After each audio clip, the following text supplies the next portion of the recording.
저희들은 계속해서 신령한 세대와 악한 세대 그 차이에 대한 말씀을 듣고 있습니다. 신령한 세대와 악한 세대의 차이는 뚜렷하게 표시가 되지요. 예를 들어서 예수님께서 성령으로 사람들을 치유하시는 그곳에서는 하나님 나라가 임하였다 그렇게 선포하셨습니다.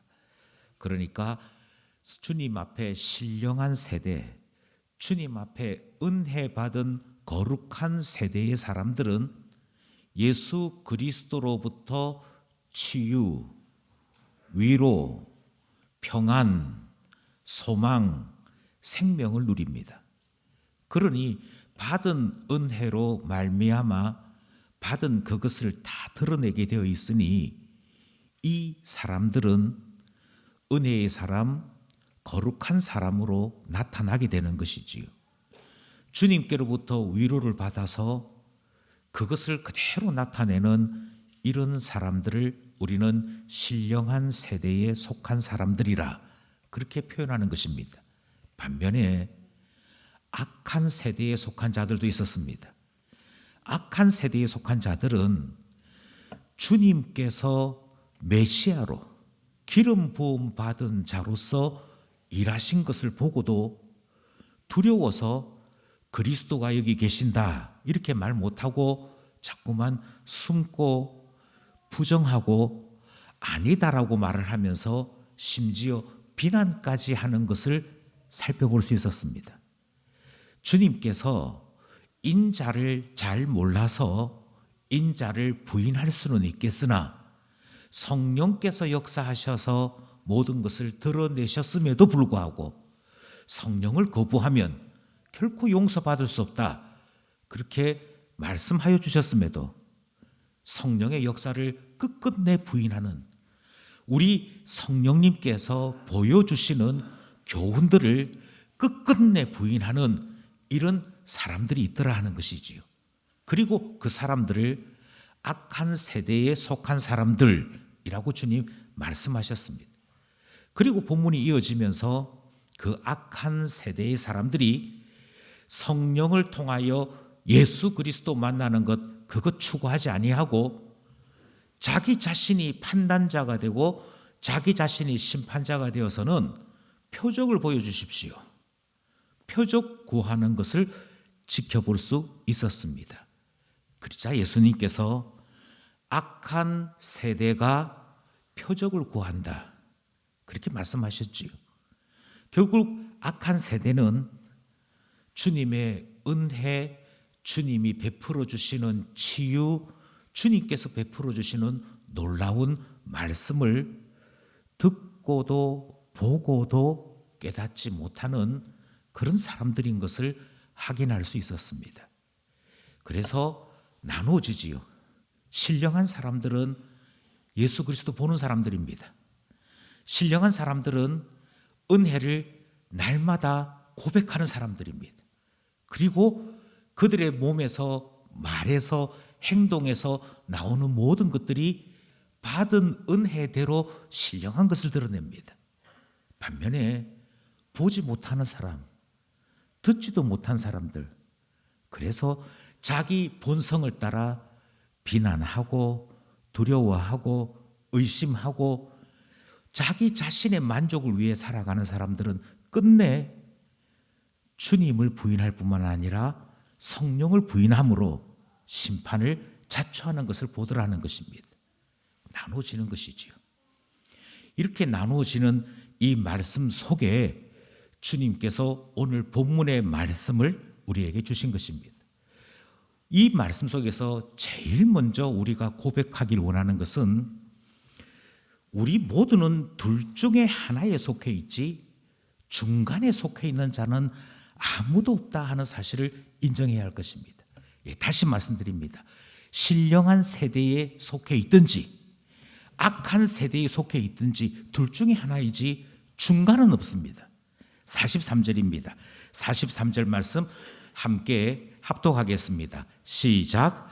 더러운 귀신이 사람에게서 나갔을 때에 물 없는 곳으로 다니며 쉬기를 구하되 쉴 곳을 얻지 못하고.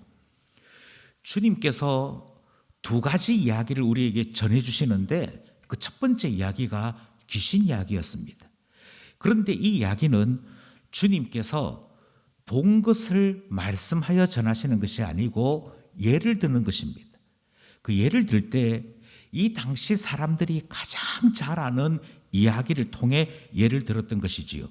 제일 먼저 예수님께서 더러운 귀신이 나갔다라고 표현하심으로 앞에 있었던 사건과 연속해서 말씀하십니다. 앞에 있었던 사건이 무엇이었는가 하니까 더러운 귀신이 들려서 보지도 못하고 말하지도 못하고 듣지도 못하는 자를 고쳐주셨더랬습니다. 다시요. 앞에 있었던 사건이 무슨 사건이었느냐면 더러운 귀신이 들려서 보지 못했습니다. 말하지 못했습니다. 듣지도 못했습니다. 삼중고를 겪고 있는 이 사람을 고쳐주셨더라 하는 것입니다. 그러자 사람들은 주님께서 나에게 치유를 베풀어 주셨다. 그리고 이것이 성령으로 말미암아 일어난 하나님 나라 역사이다. 이렇게까지 설명을 듣게 되어지니까 착각을 하는 것이 하나 있습니다. 어떤 것을 착각하느냐면 주님께로부터 이런 치유를 경험했으니, 주님께로부터 이런 기적을 경험했으니 이 은혜를 입은 사람은 구원받은 사람인가 보다.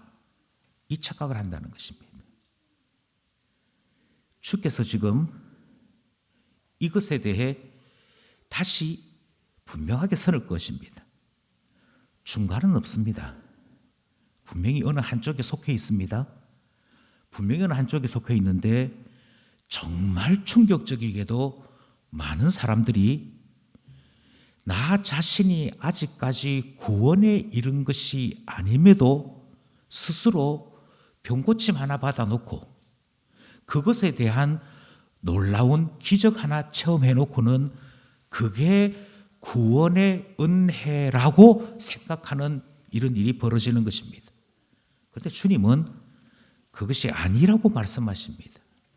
주께서 지금 이 사람이 자기 자신을 스스로 예수 편에 속해 있는 사람 또는 신령한 쪽에 속해 있는 사람처럼 여길 것을 생각하셔서 예를 드신 것입니다. 자, 더러운 귀신 들렸다가 나간 자가 있어. 그러면 그것으로 끝이겠냐? 잘 들어봐봐. 더러운 귀신이 들렸는데 그 귀신이 나갔어.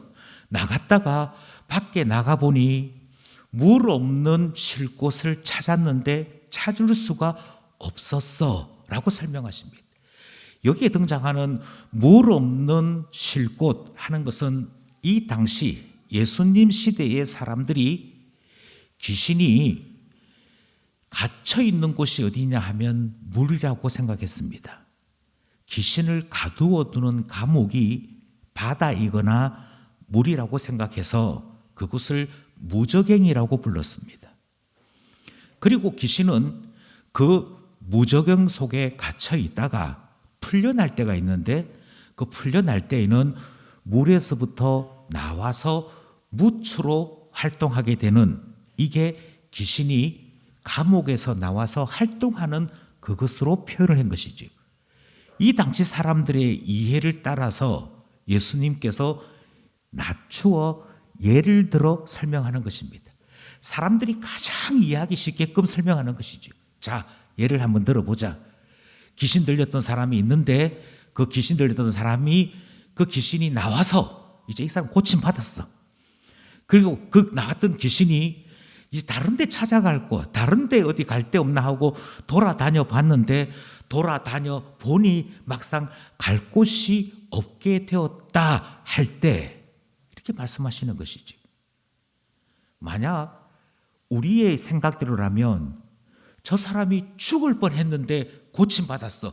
은혜를 입었잖아. 기적을 체험했잖아. 그러니까 저 사람은 구원의 사람이지 라고 생각하는 상황, 그것을 지금 말씀하시는 것입니다. 여기서 주목해야 될 것은 귀신이 분명히 나갔습니다. 그런데 이것으로 이야기가 끝나지 않더라는 것이 문제입니다. 예수님이 이 이야기를 이어나가십니다. 두 번째 이어나가시는 말씀이 나갔는데 그 더러운 귀신이 언제든지 다시 되돌아올 수 있더라는 것입니다. 이것이 주님이 지금 말씀하시는 한 번 은혜 받은 것으로, 한 번 기적을 체험한 것으로, 한 번 병 고침 받은 것으로 천국 백성이 된다고 생각하는 모든 생각에 대해 다시 질문을 제기하시는 것입니다. 제가 예전에 수련회 가서 펑펑 울었습니다. 그래서 어쨌다는 겁니까? 제가 예전에 한번 기도하는 가운데 방언이 터졌습니다. 그래서 어쨌다는 겁니까? 제가 어떤 때 한번 기도하는데 천사의 음성을 들었습니다. 그래서 어쨌다는 겁니까? 많은 사람들은 왕년에 내가 이전에 신령한 은혜를 체험한 것, 그것을 평생 우려먹어도 되는 것인 줄 생각하는 때가 있습니다. 그런데 주님 다시 말씀하십니다.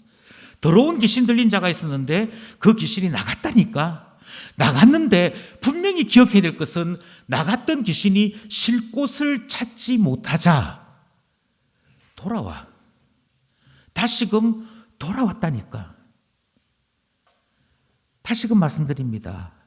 한 번 은혜 받은 것으로 모든 은혜를 다 받은 것처럼 생각하는 것 중단해야 합니다.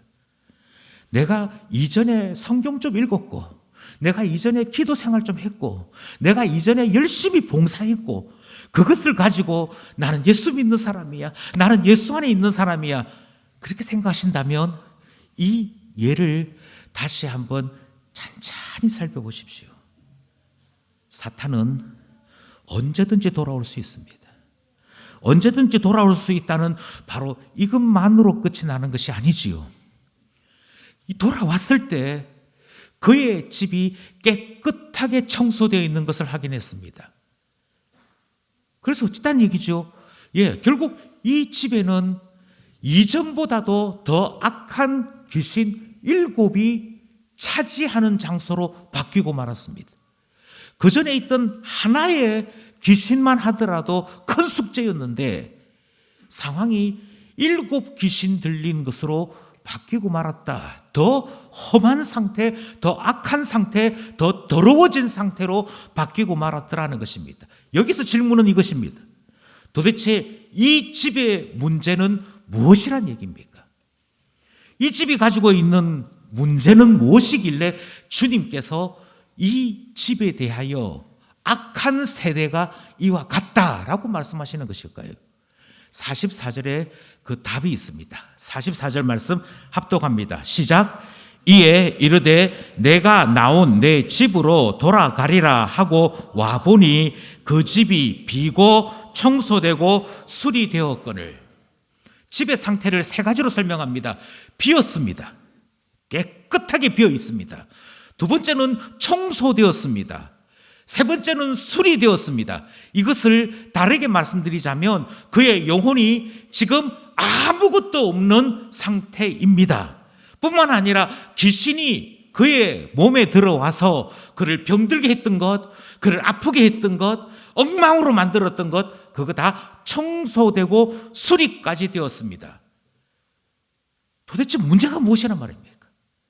도대체 문제가 무엇이길래 이 귀신이 와서 청소되어 있고 비어 있고 수리까지 되어 있는 그것 딱 보고는 옳다구나, 여기에 다시 와야겠네 하고는 다시 왔더라는 것이죠. 무엇이 문제인지가 보이셔야 됩니다. 무엇이 문제인지가 보이실 뿐만 아니라 혹시라도 내가 이런 생각을 하고 있는 것은 아니었는지를 다시 한번 철저하게 살피셔야 됩니다. 무엇이 문제냐면 비어 있는 것이 문제입니다. 다시 말씀드립니다. 무엇이 문제이냐면 이 집이 비어 있는 것이 문제입니다. 주님은 계속해서 이런 비유를 드셨습니다. 어떤 집에 강한 자가 있다고 한다면 그 강한 자보다 더 강한 자가 와서 그를 결박해야만 그 집을 차지할 수 있는 것 아니냐, 주님이 그렇게 말씀하셨지요. 그런데 여러분, 지금 이 집은요, 귀신이 나갔을 뿐이지 장차 다시 되돌아올 귀신을 막아낼 강한 자는 없는 집입니다. 이것을 성경은 이렇게 표현했습니다. 비어있더라. 청소는 되었습니다. 병원 고쳤습니다. 육체는 나았습니다. 그런데 그의 영혼을 사탄으로부터, 악한 것으로부터 막아내고 지켜낼 강한 자는 그 안에 계시지 않았던 것이지요. 이것이 그의 집을 만만하게 여기게끔 만들었던 이유였습니다. 그러니 다시금 생각하십시오. 내가 이전에는 내 영혼 안에 은혜가 있었습니다. 내가 이전에는 예수 십자가 복음이 있었습니다. 그리고 기적도 체험했고 은혜도 체험했습니다. 그런데 지금은 비어 있다면, 지금은 청소된 것으로 끝나 있다면, 이 사람과 여기에 등장하는 이 집과 무엇이 다르다는 것이겠습니까? 다른 게 아무것도 없는 것이지. 예, 그렇습니다. 결국 중간은 존재하지 않습니다. 제가요, 대단히 탁월한 신령한 사람이지도 않지만 그렇다고 제가 마귀에게 속해 있는 악한 자도 아닙니다. 이런 어정쩡한 것을 신앙인이라고 생각하거나 신앙이라고 그렇게 믿는다면, 아니요, 지금은 중간인 것 같아 보입니다. 지금은 이쪽도 속하지 않고 이쪽도 속하지 않는 단지 비어있는 상태뿐이라고 생각합니다. 그런데 아닙니다. 결과는 그렇게 되지 않습니다. 지금 중간인 것처럼 보일 뿐이지 결과는 악한 세대에 속해 있는 자로 결정이 나버리고 말더라는 것이죠. 45절 말씀입니다. 45절 말씀 시작. 이에 가서 저보다 더 악한 귀신 7을 데리고 들어가서 거하니 그 사람의 나중 형편이 전보다 더욱 심하게 되느니라. 이 악한 세대가 또한 이렇게 되리라. 아멘. 주님께서 지금 악한 세대에 대해 이렇게 얘기하십니다. 예수 그리스도에 대해서 나쁜 소리 이제 중단하고 표적을 보여주시면 제가 믿겠습니다. 그렇게 말하니까 신사다워 보이지, 예수 믿을 만한 준비가 되어 있는 것처럼 보이지, 천만의 말씀이야. 악한 세대가 딱 이렇게 행동해 라고 말씀하시는 것이지요. 그 영혼에 말씀이 없습니다. 그의 생각 속에 성령의 역사가 없습니다. 그 안에 하나님의 나라가 없습니다. 여전히 내가 주인이고 여전히 내가 모든 것을 결정하며 단지 병에서 고침받았습니다. 단지 어려움에서 해결만 받았습니다. 그런데 그것으로 끝인 줄 알아요. 사탄이 다시 돌아올 것이다. 돌아올 때는 더 독한 7 자기 동료들을 데리고 올 것이다. 생각지 않습니다. 지금까지 아무 일 없었으니 이대로 살아도 되는 줄 알고 살아가는 것. 그래서 하나님 앞에 자기 자신을 드리거나 예수 그리스도에게 자기 자신을 드리는 것, 아니 예수님 표현대로 하자면 자 모이자 할 때 모이지 아니하고 주님 됐습니다, 저는 한 서너 발자국 뒤에 있겠습니다, 그렇게 하는 것이 예의 있고 대단히 상식적인 신앙인인 듯이 생각하는 그 사람을 향해 악한 세대가 딱 이렇게 행동해 라고 말씀하시는 것이지요. 그러니 중간은 없습니다. 중간이 없다는 말은 분명히 내가 어딘가 한쪽에 속해 있다는 것이죠. 시간이 지나가지 않았을 뿐이지 시간이 지나가게 되면 언젠가 사탄이 차지하는 영혼이 되든지 언젠가는 그 사탄을 이겨내고 몰아내는 더 강한 자를 모신 영혼이 되든지 둘 중에 하나가 되는 것이지 중간은 없다는 것입니다. 그렇다면 나의 영혼은 어떻다는 얘기입니까? 내 영혼은 어떻다는 것입니까? 주님 내 기도에 응답해 주시니 감사합니다. 그래서 어땠다는 겁니까? 내가 이 일로 인하여 내 영혼의 주인이 예수 그리스도인 것을 알게 되었습니다. 주를 깊이 알기 원합니다. 주 더 알기 원합니다. 주의 말씀 배우기 원합니다. 했는지요? 내 속에 성령이 역사하시는 성령의 충만함을 원합니다. 했는지요? 그래서 악한 귀신이 나갔다가 쉴 곳을 찾지 못하여 나에게로 다시 돌아왔을 때 내 안에 성령이 계시는 것으로 인해, 내 안에 예수 그리스도의 말씀이 계심으로 인해 도망쳐버리고 마는 그 일이 일어나는 영혼인지, 아니면 여기 있는 것처럼 아니 병 고쳐졌어, 어려운 문제 해결되었어, 그러면 됐지 뭐, 그것으로 만족하고 텅텅 비어 있는 영혼, 그 무엇도 없는 그런 영혼으로 살고 있는 것은 아닌지 분별해야 하는 것입니다. 그러므로 다시 말씀드립니다. 중간은 없습니다. 신령한 세대의 사람이든지 악한 세대의 사람이든지 둘 중 하나입니다. 나는 어디에 있습니까? 이렇게 말씀을 드릴 때 정말 눈물 나는 이야기가 하나 있습니다. 이렇게 이야기를 하면 적어도 가까이 있는 사람들은 같은 마음으로 서 있어야 할 것입니다. 야, 우리 목사님이 오늘 말씀을 전하시는데 혹시라도 우리 교인들 가운데 자기 스스로는 괜찮은 줄 알고 신앙생활 하는 사람들, 하지만 알고 보면 악한 세대에 속해 있는 사람들 있을까 봐 정말 피를 토하는 설교하더라. 거기에 같은 마음이 되면서 혹시 나는 그런 면이 없는지, 혹시 나는 그런 측면이 없는지 같은 마음으로 살피는 그런 사람이면 좋겠는데요.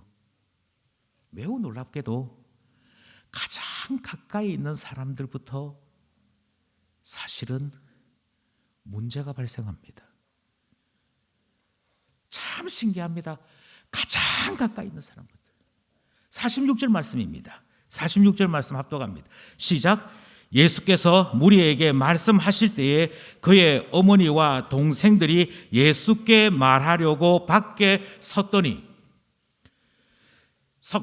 마태복음은 이 사건이 예수님께서 지금 귀신에 대한 이야기를 하고 있을 때라고 한정해서 설명합니다.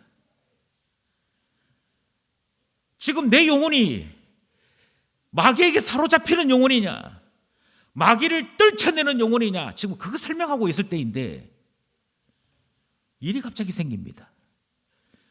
예수님의 어머니 마리아와 남자 형제들이 예수님을 찾아온 것입니다. 예수님을 찾아와서는 말하려고 밖에 서 있더라 하는 사건을 대하게 되는 것이죠.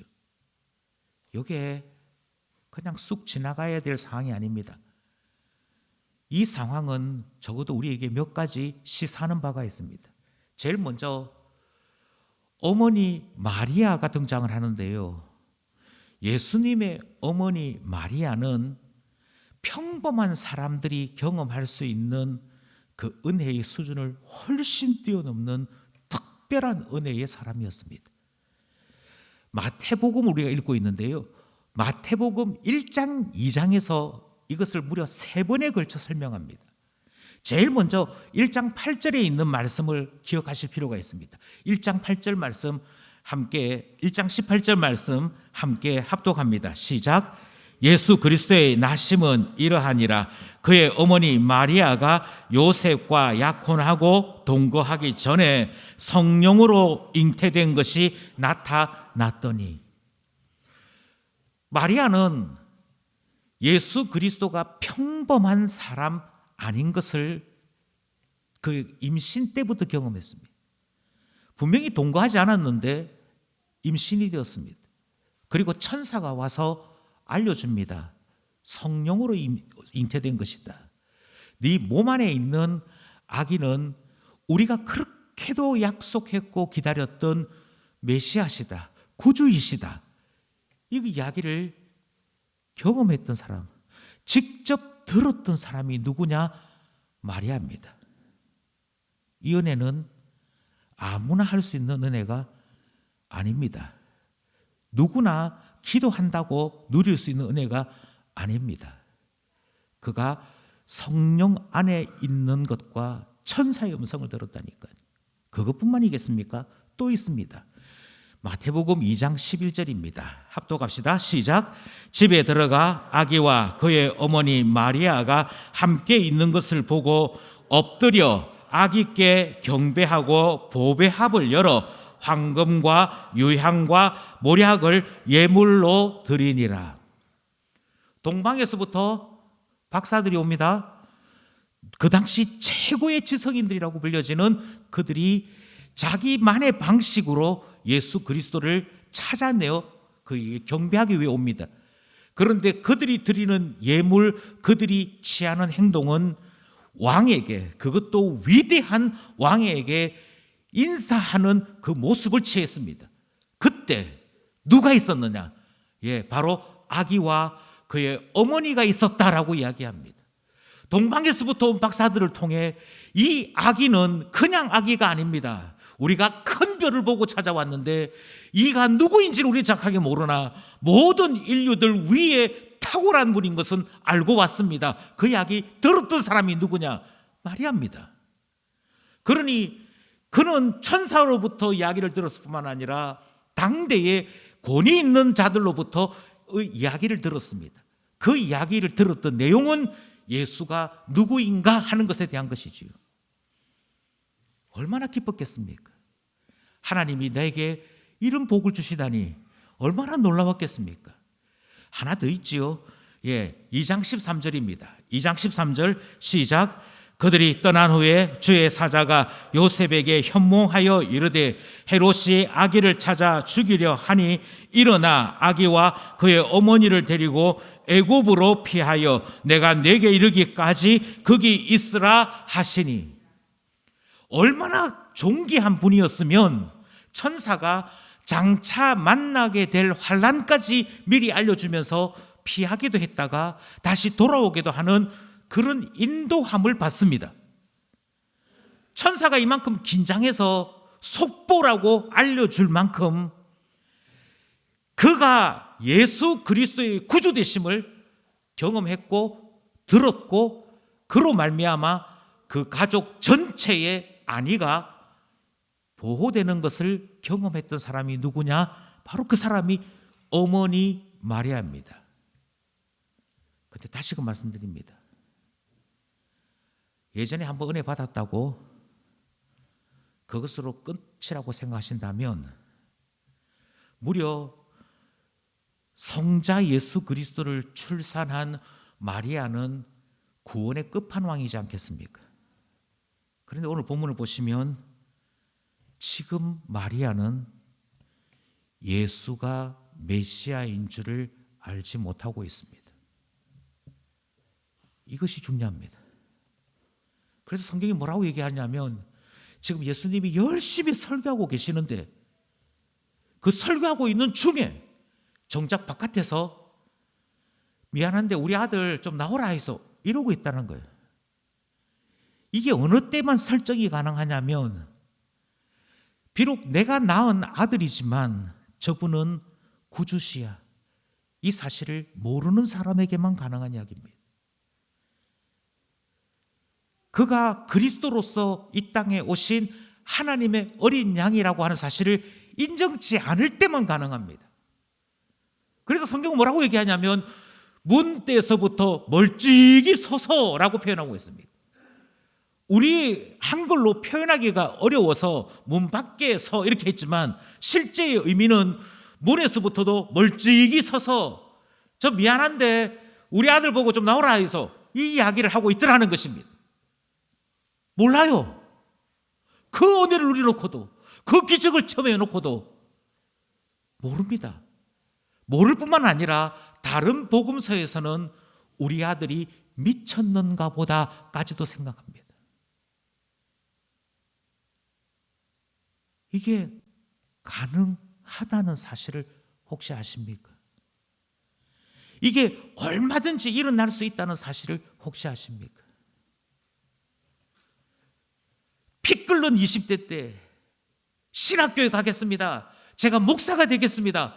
그렇게 해서 신학교에까지 갔음에도 불구하고 20년, 30년이 지나서 지금 어디에서 뭐하고 있는가 보니 그가 예전에 자기 자신을 하나님 앞에 주의 종으로 드리겠다는 그 맹세는 오간데도 없고 엉망진창이 되어 있는 사람들을 혹시 아십니까?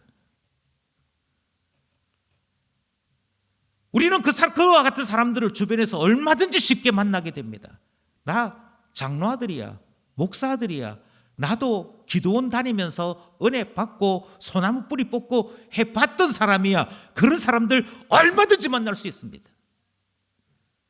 왜 이와 같은 사람들이 생기게 될까요? 왜 이와 같은 사람들이 나타나게 될까요? 그것은 우리 마음속에 혹시 예수의 어머니면 저절로 구원받는 것처럼 착각하기 때문이 아닙니까? 내가 교회당을 주로 자주 왔다 갔다 하고 교회 다니는 사람들 많이 알고 있고 교회에 와서 예배 드리는데 조금의 불편함도 없이 내가 예배 드릴 수 있다라고 생각하면 그것이 곧 내가 구원받은 것이냐 착각하고 있는 것은 아닙니다. 지금 이들의 문제는 이전에 받았던 그 놀라운 은혜, 그 놀라운 체험 지금은 남아있지 않다는 것입니다. 지금 없다는 것입니다.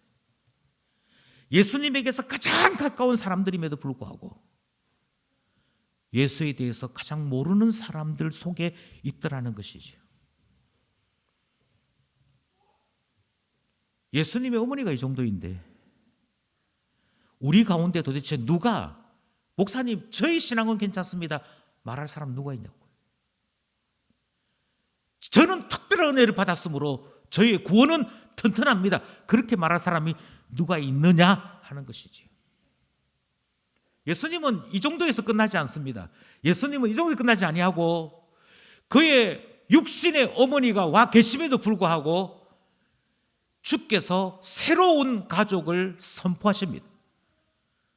주님께서 새로운 가족을 선포하시는데요. 그 새로운 가족에 대한 말씀이 49절 50절에 있습니다. 49절부터 함께 합독하겠습니다. 시작. 손을 내밀어 제자들을 가르쳐 이르시되 나의 어머니와 나의 동생들을 보라. 50절. 누구든지 하늘에 계신 내 아버지의 뜻대로 하는 자가 내 형제요 자매요 어머니이니라 하시더라. 아멘. 그러니까 육신의 문제는 아니라는 거예요. 구원은 혈육의 문제 아닙니다. 그것의 문제가 아니고요. 주께서 구원에 대하여 예수 그리스도의 가족이 되는 것에 대해 전혀 다른 말씀을 하십니다.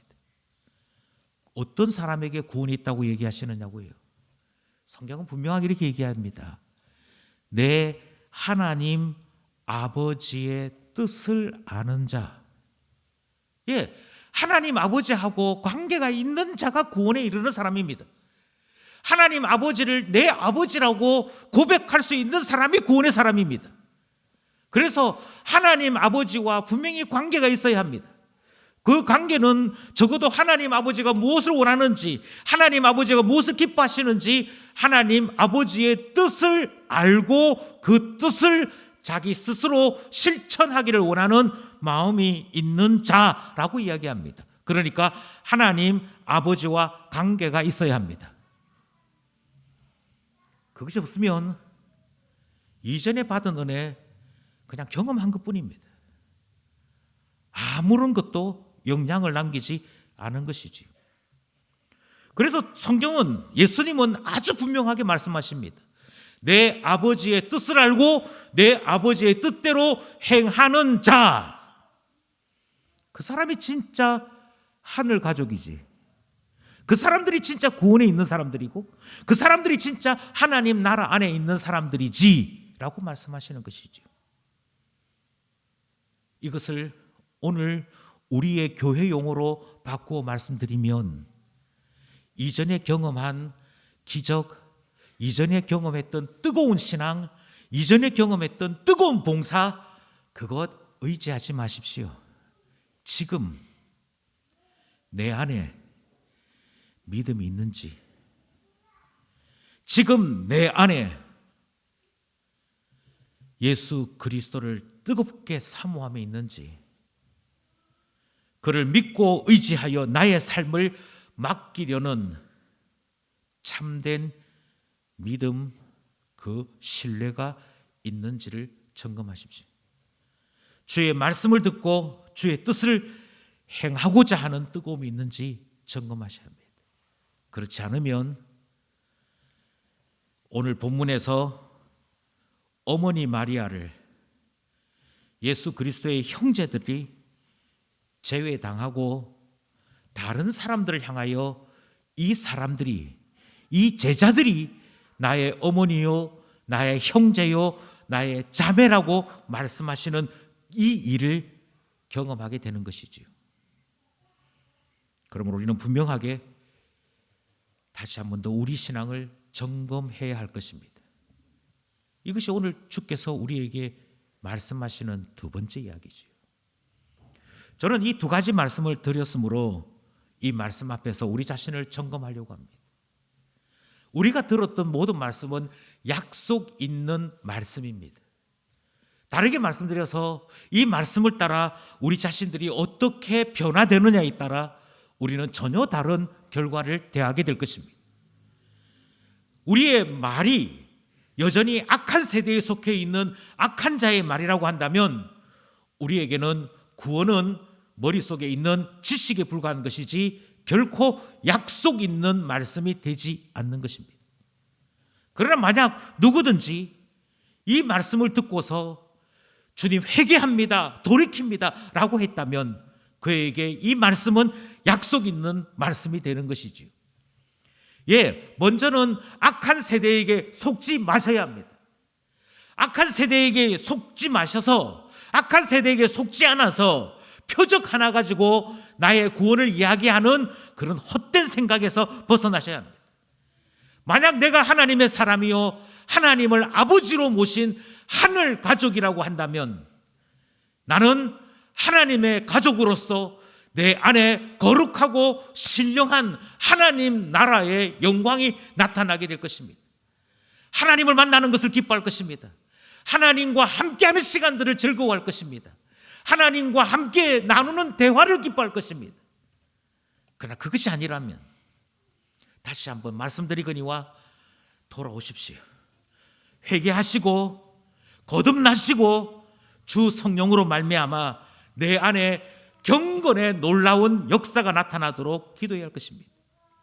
우리는 이 본문 말씀을 통해서 분명히 확인할 수 있습니다. 오늘 본문에서 예수님은 마리아를 가족으로 여기지 않으셨습니다. 그런데 이 이후에 마리아는 변화를 경험합니다. 비록 성경에서 그가 어떻게 변화되었는지 그것을 구체적으로 설명하지는 않지만 분명한 사실은 이 어머니 마리아는 이후에 다시금 신앙을 회복한 것이 분명합니다. 이것이 분명한 사실은 요한복음 19장 24절 25절에서 예수님께서 유언으로 남기신 말씀 가운데 나의 어머니라 그렇게 선언하시는 내용이 등장하기 때문이지. 찾아서 우리 함께 합독하기 원합니다. 먼저 25절입니다. 25절 시작. 예수의 십자가 곁에는 그 어머니와 이모와 글로바의 아내 마리아와 막달라 마리아가 섰는지라. 예수님 십자가 주변에 이렇게 많은 여인들이 있었습니다. 26절입니다. 시작.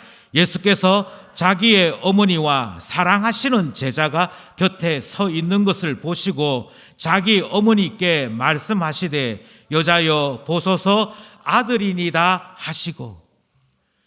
죽으시는 예수님께서 그의 어머니를 제자에게 맡기는 내용이지요. 근데 여기에서 그 어머니를 보셨다라고 이야기하고 뿐만 아니라 예수님께서 어머니 마리아를 챙기시는 모습을 확인할 수 있습니다.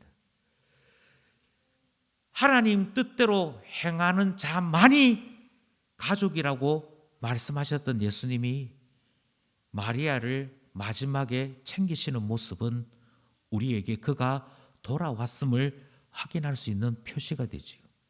그것뿐만이 아닙니다. 어머니만 돌아온 것이 아니고 예수님을 미친 줄 알고 찾으러 갔던 예수님의 형제들도 변화합니다. 예수님의 형제, 주의 형제 야고보와 유다가 있습니다. 그런데 이 야고보와 유다가 우리 형 돌았어요. 자꾸 헛소리해요. 이렇게 이야기하고 다녔다면 예수님께서 십자가 지시고 그리고 부활하여 승천하시고 난 이후에 이들이 교회에 복음을 전하는 자가 되었는데요. 주의 형제 야고보, 주의 형제 유다가 어떻게 예수를 표현했는지 살펴보면 이 변화가 분명히 확인될 수 있습니다. 야고보서 주의 형제 야고보가 기록했다, 그렇게 알려져 있지요. 야고보서 1장 1절입니다. 함께 합독하겠습니다. 시작.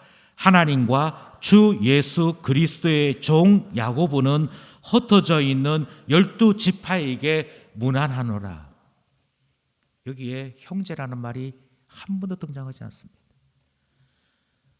예수님 우리 형이잖아요. 제가 예수님 동생 아닙니까? 저한테 얘기하시면 천국 변두리까지는 제가 안내드릴 수 있습니다. 그런 말 하나 등장하지 않습니다. 자기 자신을 뭐라고 얘기하느냐면 주 예수 그리스도의 종입니다. 다시 예수님을 성령 안에서 보는 일이 일어납니다. 또 다른 형제 유다는 어떨까요? 또 다른 형제 유다도 마찬가지입니다. 유다서 1장 1절입니다. 시작. 예수 그리스도의 종이요 야고보의 형제인 유다는 부르심을 받은 자 곧 하나님 아버지 안에서 사랑을 얻고 예수 그리스도를 위하여 지키심을 받은 자들에게 편지하노라. 아멘. 유다도 마찬가지입니다. 심지어 유다는 나는 예수 그리스도의 종이다 뿐만 아니라 주님 앞에서 그가 원하는 사람들 지키는 일, 그들을 보호하는 일을 내가 맡았다라고 이야기하므로 예수 그리스도에 대한 고백과 더불어 자신의 사명이 무엇인지를 소개하는 내용 등장합니다. 그렇습니다.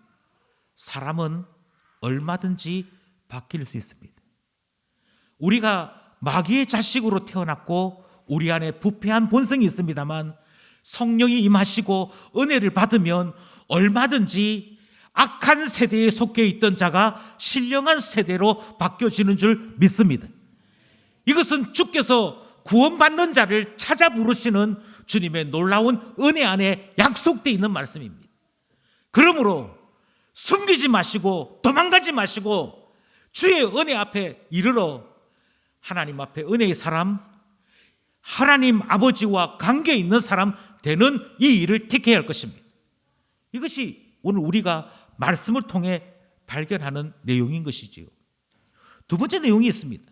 두 번째 내용은 바로 이 말씀이 우리에게 요청되었다는 것입니다. 좀 더 진지하게 하나님 말씀의 거울 앞으로 서라고 성경은 이야기합니다.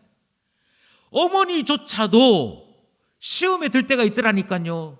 그의 형제들조차도 못 알아볼 때가 있더라니까요. 이 말씀은 나도 얼마든지 그런 올무에 빠질 수 있으므로, 나도 얼마든지 그와 같은 시험에 빠질 수 있으므로 이제 나 자신을 진지하게 살펴보고 회개할 것은 회개하고 버릴 것은 버리고 주님께 돌아와야 하지 않겠느냐, 주님이 부르시는 음성인 것이지요. 이 부르실 때에 주님, 제가 정말 그런 사람이 되었습니까? 회개합니다 하는 사람 되어야 되는 것 아니겠습니까?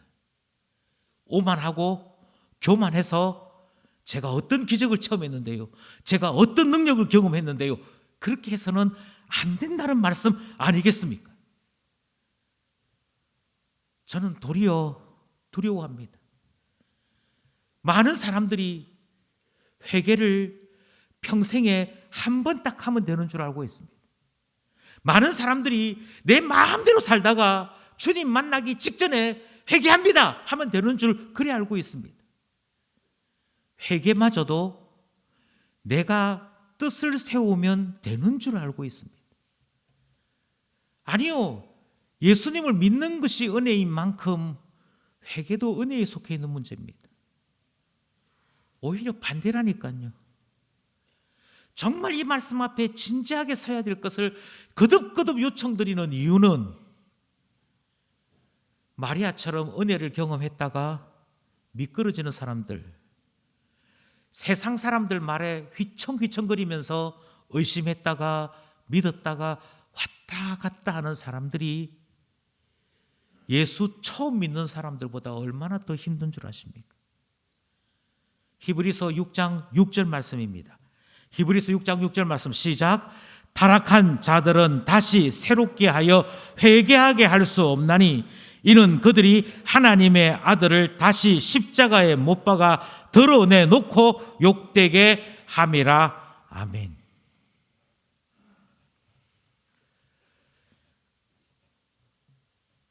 이게 우리에게는 고민입니다. 이게 우리에게는 말로 다룰 수 없는 고민입니다.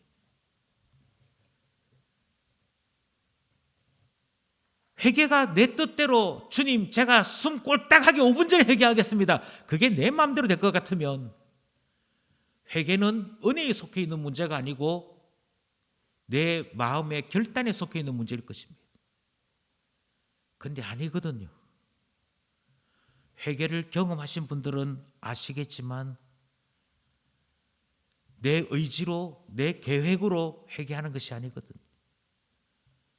어느 날 내가 죄인인 것이 깨달아지고 어느 날 예수 없이는 내가 망하는 자인 것이 사무치게 느껴지면서 내가 미처 생각지도 못했던 그 기억들까지 쏟아지고 주님 앞에 자복하면서 주님 망할 수밖에 없는 나인데 죽을 수밖에 없는 나인데 주님 어찌합니까? 주님 앞에 설 용기가 없는 나인데 부끄러워서 견딜 수 없는 나인데 어찌합니까? 그것이 회개가 되어지고 자복이 되어지고 주님 앞에 가슴 치는 일이 되어지는 것인데 결단이라고요. 내가 계획한 대로 실천하면 되는 것이라고요. 그렇지 않습니다. 은혜가 있었기에 회개가 일어납니다. 은혜가 있었기에 죄가 생각납니다. 은혜가 있었기에 내가 죄인인 것을 고백하게 됩니다. 그리고 그 은혜로 우리를 회개케 부르시는 성령의 음성이 우리 안에 나타났기 때문인 것이죠. 그런데도 불구하고 성령께서 행하시는 이 놀라운 은혜를 마치 장난처럼 여기면서 내 마음대로 살다가 5분 앞에 두고 회개하겠다라고 말하는 것은 성령을 희롱하는 것입니다. 성령께서 하시는 일을 내가 하는 것이냐 착각하는 것이지. 반대입니다. 주님께로부터 부르심도 받았습니다. 은혜도 받았습니다. 마음의 감동도 받았습니다. 그래서 예수 한번 믿어보기로 했다가 그렇게 했다가 그만 믿음에서 뒷걸음질 치기 시작한 사람들이 있습니다. 믿음에서 뒷걸음질 치기 시작한 그 사람들을 향해 성경은 이렇게 얘기합니다. 그 사람들이 다시 회개하는 일이 얼마나 어려운 줄 아느냐. 히브리서는 대어놓고 이렇게 얘기합니다. 회개케 할 수 없다. 그걸 교회 다니면 수련회 가면 뭐 마지막 날에 우르사고 그래. 이 말이 얼마나 무서운 말인 줄 아십니까? 이 말이 얼마나 웃기는 말인 줄 아십니까? 원래 교회 처음 다니면 갑자기 찬송하다가도 눈물이 나고 그래. 주께서 우리에게 주시는 회개의 역사를 장난으로 알고 그것이 한때 어리고 미숙한 자들이 경험하는 한때의 경험인 줄 알고 희롱하고 조롱하는 그 말이 얼마나 무서운 말인 줄 아십니까?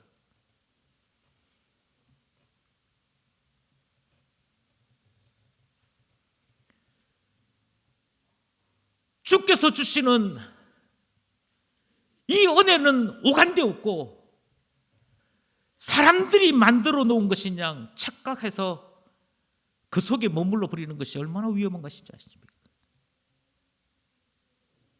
그때부터 은혜는 은혜가 아닙니다. 이렇게 타락한 자들은 은혜를 사모하지도 아니할 뿐 아니라 회개에 자기 자신을 내어놓는 일을 진지하게 생각하지 않을 뿐 아니라 도리어 예수 그리스도를 조롱하고 모욕합니다. 주님, 제가 죄를 지어도 주님이 제 죄를 용서하기 위해 죽었으니까 주님이 한 번 더 죽으면 되지요. 주님이 십자가 한 번 더 지면 되는 거 아니겠습니까? 굳이 제가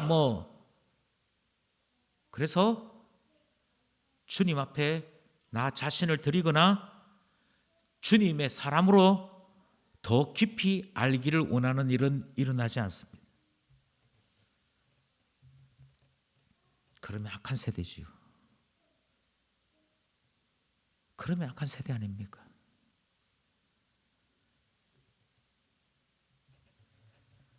결국 우리가 지금까지 들었던 말씀은 우리에게 강한 명령이 주어졌습니다. 성령의 이끄심 따라 예수 그리스도의 말씀과 기도로 하나님께 속히 돌아오라는 말씀입니다. 그 사람만이 안식을 경험합니다. 그 사람만이 하나님 나라의 임재를 경험합니다. 그 사람만이 내 안에 하나님이 계신 것을 경험하고 내 몸과 내 영혼이 성전인 것을 경험하게 됩니다. 그러므로 여러분, 성령께서 부르실 때 말씀과 기도로 하나님께 이르는 우리 되어야 하지 않겠습니까? 이 은혜가 모든 기쁜 가족들에게 있기를 간절히 소원합니다. 기도드리겠습니다.